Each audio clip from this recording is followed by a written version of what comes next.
Next, we have a in-ring promo with the Straight Edge Society coming out. Straight Edge CM Punk reviews his accomplishments, being a two-time Money in the Bank winner, two-time consecutive Money in the Bank winner, a three-time Straight Edge World Heavyweight Champion. And then, you know, all these guys are happy. They're talking about what they did to the Big Show, and they reviewed the footage from last week. And then, you know, Luke Gallows and Joey Mercury are so glad. They act like they're going to get laid tonight with Serena.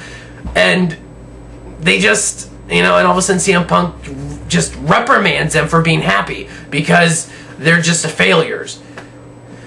So CM Punk makes them get on their knees, and he tells them that they need to shape up or ship out, and yada yada. And they're in a match next. Go to commercial, come back. Match number 3 is the. This isn't the disappointment of the night, but this was a terrible match. Straight Edge Society versus MVP, Chris Masters, and JTG. This was a glorified squash match with decent people in it. Not only that, but in the end, Gallows and MVP botched the finishing move.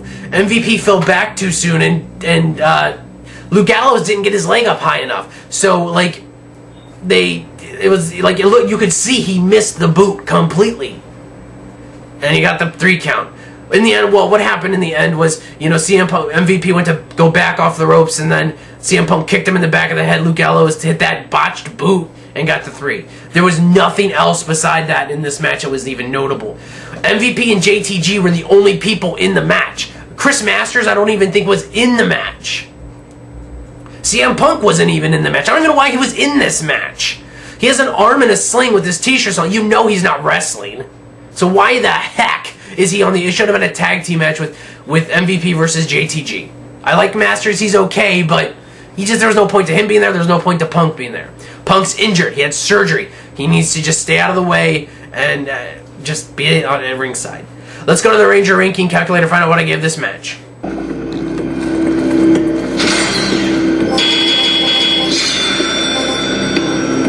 As you guessed, 1 out of 5 Yellow Rangers. It sucked. Moving on. A video promo in the back.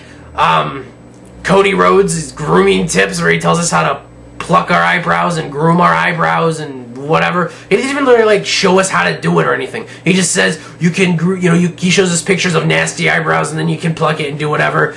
He doesn't even show us, and he shows himself grooming the eyebrows, and it was a short video promo that could have been scrapped. This is really stupid. They need Cody to prove his worth in the ring and in backstage promos. These vignettes, not cool. Now we go to we go to a backstage promo the night with Kane, where he says he is going to stuff Rey Mysterio in a casket at SummerSlam. You really need to stuff Rey Mysterio in a casket? The guy's like 5'7", 170 pounds wet. You could throw him in there, you could long dart him in there, Kane. Really? You don't have to stuff him anywhere. Anyway, so it was an okay promo, but it really didn't. It just kind of built towards a feud for SummerSlam. Go to the main event, and it is Rey Mysterio versus Drew McIntyre, which was set up earlier in the night. Match of the night, in my opinion. Drew McIntyre carried this match as usual. Drew McIntyre carries matches phenomenally.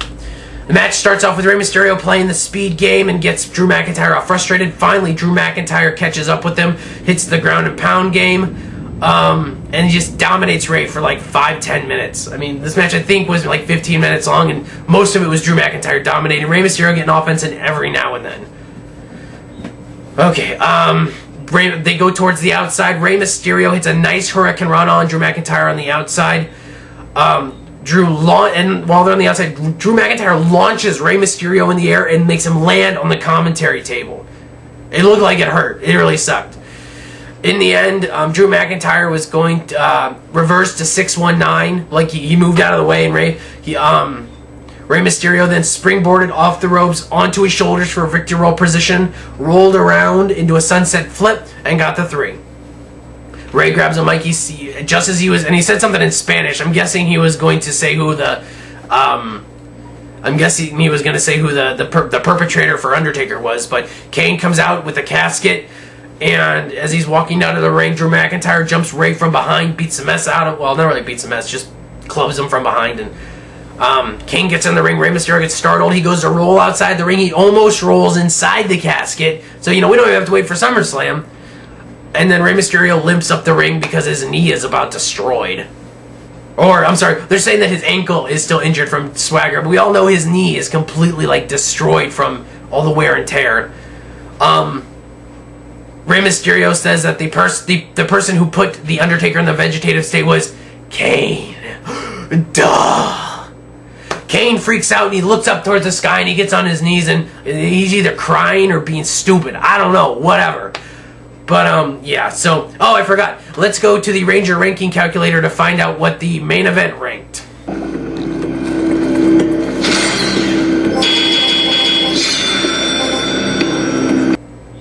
That's right, 3 out of 5 Green Rangers. It was the match of the night, only by a hair over the opening bout, but tonight's matches were very disappointing, in my opinion. Drew McIntyre carried that match. Dolph Ziggler, well, Dolph and Kofi hurt it a lot. I like the fact that Dolph won the match, so, you know, like, a couple years down the road, I'm not going to remember. I'm just going to remember that Dolph was the Intercontinental Champion. But right now, it's kind of disappointing. The opening bout, Rhodes versus Matt Hardy, was okay, and that 6-man tag just should have been a tag match, and it should have lasted a lot longer. Some of the promos could have been cut short. I wish there would have, or cut off at all. I wish there was a match between Layla and Michelle McCool to find out the current women's champion. However, I have a feeling that they put Michelle McCool over besides Layla. I like Layla as women's champion. They should keep her as women's champion for a while. Well, let's go to the Ranger ranking calculator to find out what I gave this night of SmackDown. I'm kind of doing things in reverse this week.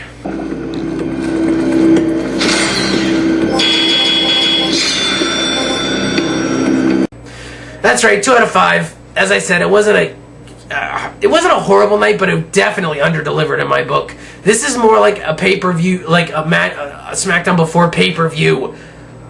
You know, I was glad that it was Drew McIntyre's first ever singles main event. I think he's been in like tag team main events, but I'm glad that this is like his first singles main event match where he was showcased with a decent wrestler like Rey Mysterio, like on the upper card. So this is signs that Drew McIntyre's going places, and I'd say within a year he might be world champion.